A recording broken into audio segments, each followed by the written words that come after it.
Welcome, Detective Geathers.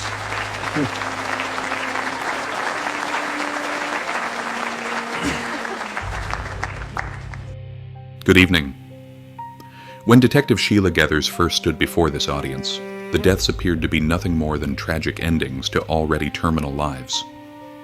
Elderly cancer patients, each suffering from advanced illness, died quietly inside hospital rooms where grieving families believed nature had simply run its course. Then another patient died. Then another. Then another. By the time Detective Geathers completed the second chapter of this investigation, 4 patients were dead under circumstances that no longer appeared natural. Each victim had entered the hospital with hope. Each was improving.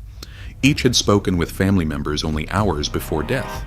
Then, almost without warning, every one of them suffered catastrophic respiratory collapse while alone inside their hospital rooms.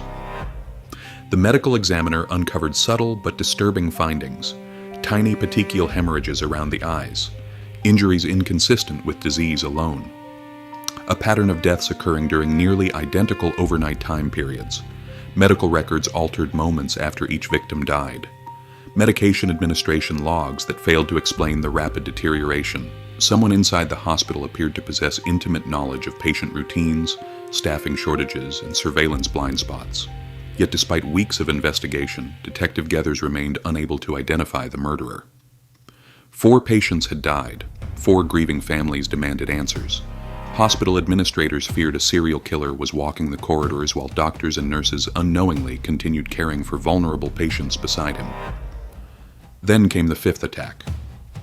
Unlike the others, this victim refused to die quietly, and that single interruption changed everything. Detective, tell us what happened. By the beginning of the 4th week, every detective assigned to the investigation understood something none of us wanted to admit aloud. We were losing.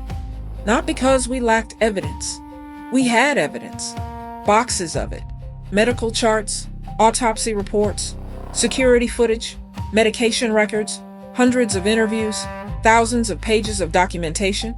The problem was that none of it identified the one person responsible. Meanwhile, whoever was committing these murders continued walking the same hospital corridors as physicians, nurses, patients, and grieving families. That reality weighed heavily on every investigator assigned to the case. Every morning began with the same thought. Please don't let another family receive that phone call today. Unfortunately, they did. At approximately 8:17 on a Tuesday morning, my office telephone rang. The caller wasn't a patrol supervisor. It wasn't the medical examiner. It wasn't hospital administration. It was the commanding officer of the hospital security division. His voice immediately told me something had changed. He didn't tell me another patient had died. He said something much more important. Detective, I think we've interrupted him. Those 4 words emptied my office. Within minutes, my squad and I were driving toward the hospital. During the drive, I learned the preliminary facts. A 68-year-old leukemia patient named Harold Denton had spent the previous evening talking with his daughter, Melissa. Doctors believed his prognosis had improved dramatically during the preceding 48 hours. Although he remained seriously ill, discussions had already begun regarding discharge planning and rehabilitation. Melissa normally left the hospital around midnight. That evening, she forgot her father's eyeglasses. She returned approximately 15 minutes later. That decision almost certainly saved his life.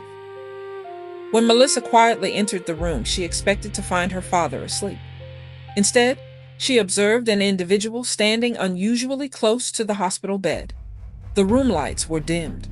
The patient's oxygen monitor had been silenced. The figure immediately stepped away from the bedside. Melissa later described something she couldn't fully explain. Nothing looked violent. Nothing appeared chaotic. Yet every instinct she possessed told her something was terribly wrong.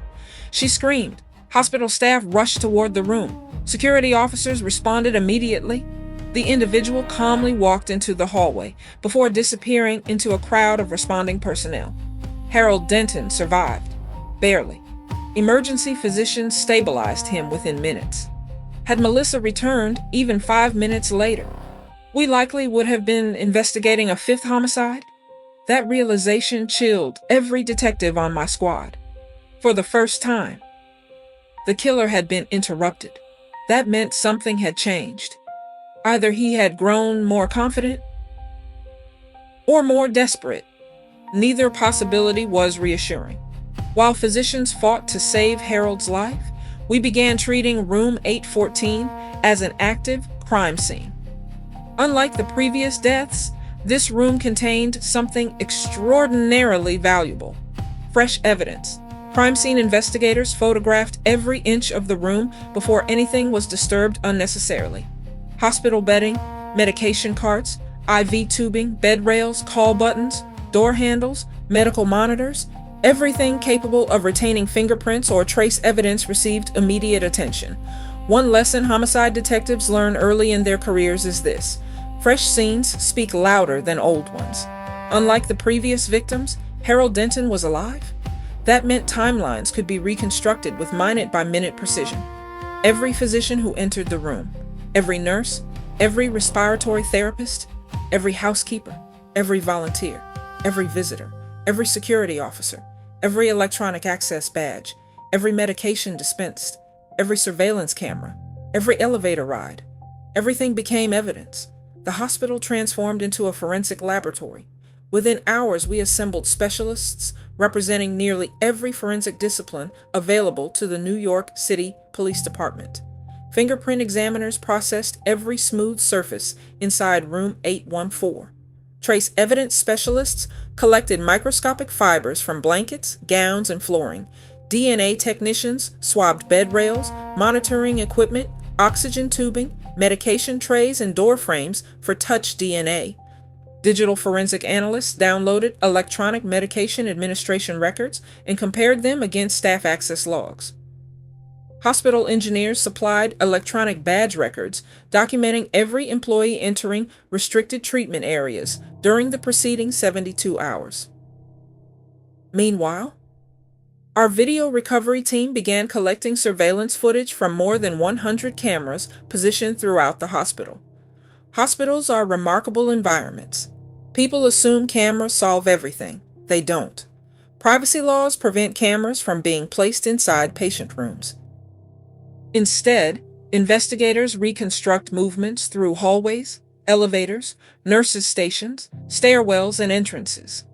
Think of it like assembling a giant puzzle. No single camera shows the crime, but together, they reveal movement. And movement often reveals opportunity. By late afternoon, the first pieces began fitting together. Not enough to identify a killer, enough to concern us. Several individuals repeatedly appeared near all 5 victims during critical time periods. Some belonged there, some possibly did not. One nurse, one respiratory therapist, one environmental services employee, a former nurse now employed in another hospital department. Each possessed legitimate reasons to move throughout the building. Each also possessed opportunities impossible to ignore. At that stage, none could be excluded, none could be accused. The evidence remained frustratingly incomplete. Detective, for the first time the investigation had a surviving victim, a preserved crime scene, electronic badge records, surveillance footage, medication logs, and extensive forensic evidence collected within minutes of the attempted murder. Did investigators finally begin seeing a pattern that had escaped them during the first 4 deaths? They did. And once we stopped looking at the victims individually and started examining every death as though it were one continuous crime scene, we discovered something hidden inside thousands of pages of records that none of us had noticed before. It wasn't dramatic, it wasn't obvious. But once we found it, the entire investigation began turning toward a much smaller circle of suspects. The breakthrough didn't come from one fingerprint. It didn't come from one DNA profile. And it certainly didn't come from a dramatic confession. It came from organization. One of the greatest mistakes investigators make is treating every homicide as its own independent event. We had spent weeks examining 4 separate deaths, comparing individual medical records, interviewing different hospital employees, and reviewing countless hours of surveillance. What finally changed the direction of the investigation was our decision to build one master investigative timeline that incorporated every movement made by every employee connected to every victim. My detectives, converted an entire conference room into what we called the master board. Every victim occupied a separate timeline, every shift assignment, every medication administration, every visitor, every employee badge activation, every elevator ride, every surveillance sighting, every laboratory report, every telephone call, every entry into every patient room. The room itself became a living reconstruction of the investigation. When viewed separately, the information seemed ordinary. When viewed together, patterns began emerging that no one had recognized before. The first pattern involved electronic badge access. Every employee working in patient care areas carried an electronic identification badge. Every time those badges accessed restricted areas, the hospital computer system recorded the date, time, employee identification number, and location. Our digital forensic analysts downloaded weeks of access records. Initially, there were tens of thousands of entries, far too many to evaluate manually. Computer analysts wrote comparison queries that isolated every badge entering the floors where our 5 victims had been housed during the critical time periods. The number shrank considerably. Then we compared those entries against employee work schedules. Again, the list became smaller. Some employees had legitimate reasons for appearing repeatedly. Others appeared only occasionally. Several names began appearing with uncomfortable consistency. None of those appearances proved guilt. Hospitals are dynamic environments. Personnel frequently assist on other floors. Emergency calls pull staff into unfamiliar areas. Patients require specialized consultations. Still, repeated proximity demanded attention.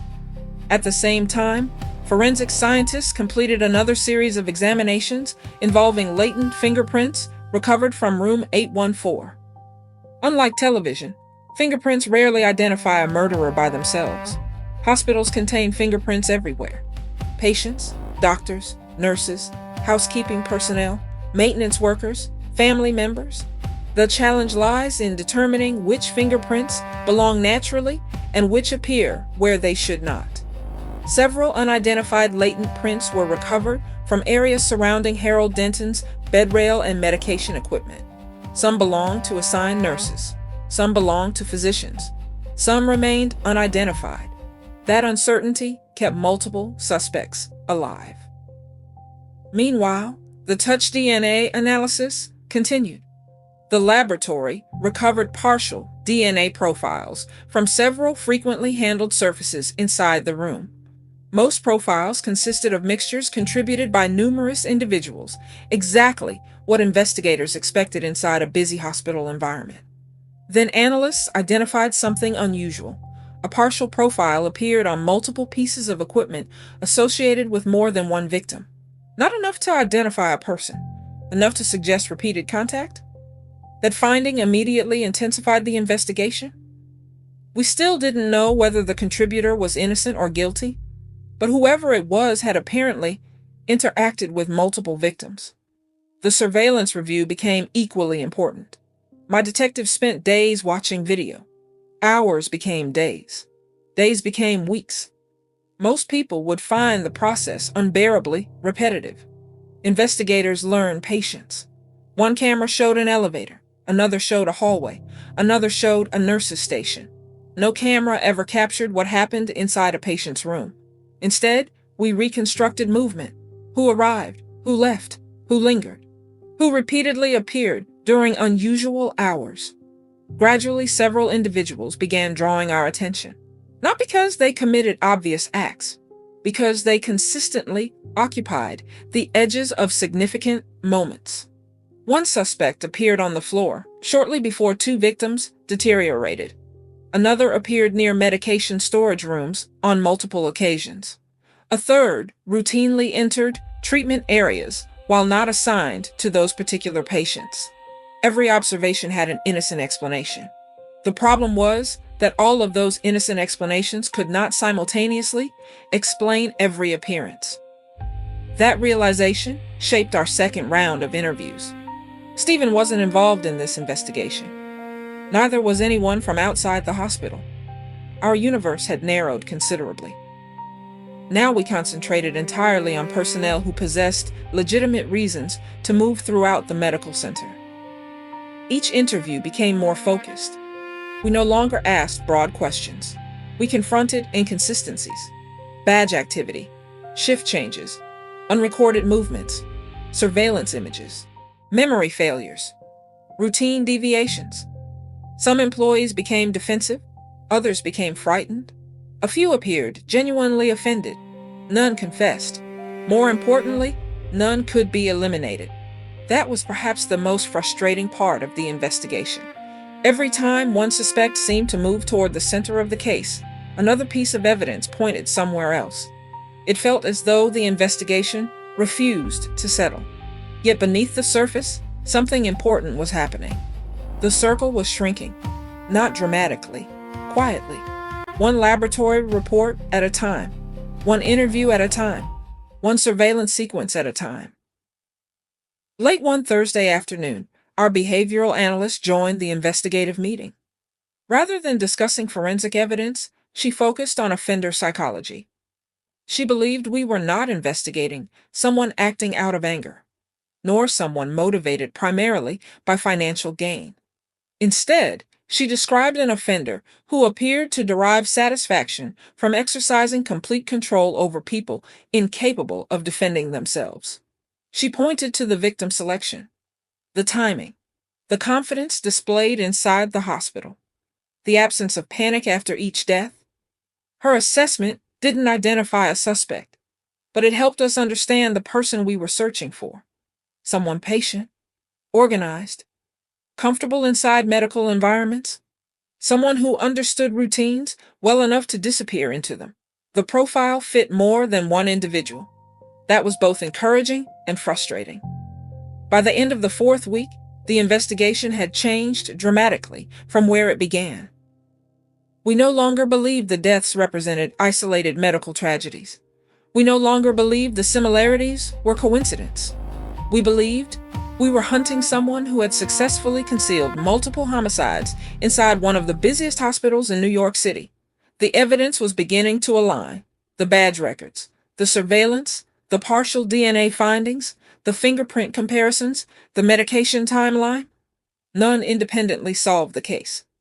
Together, however, they began pointing toward a much narrower field. 3 individuals now concerned me more than the others. I wasn't prepared to accuse any of them. I wasn't prepared to eliminate the remaining possibilities either. Doing so prematurely would have been reckless.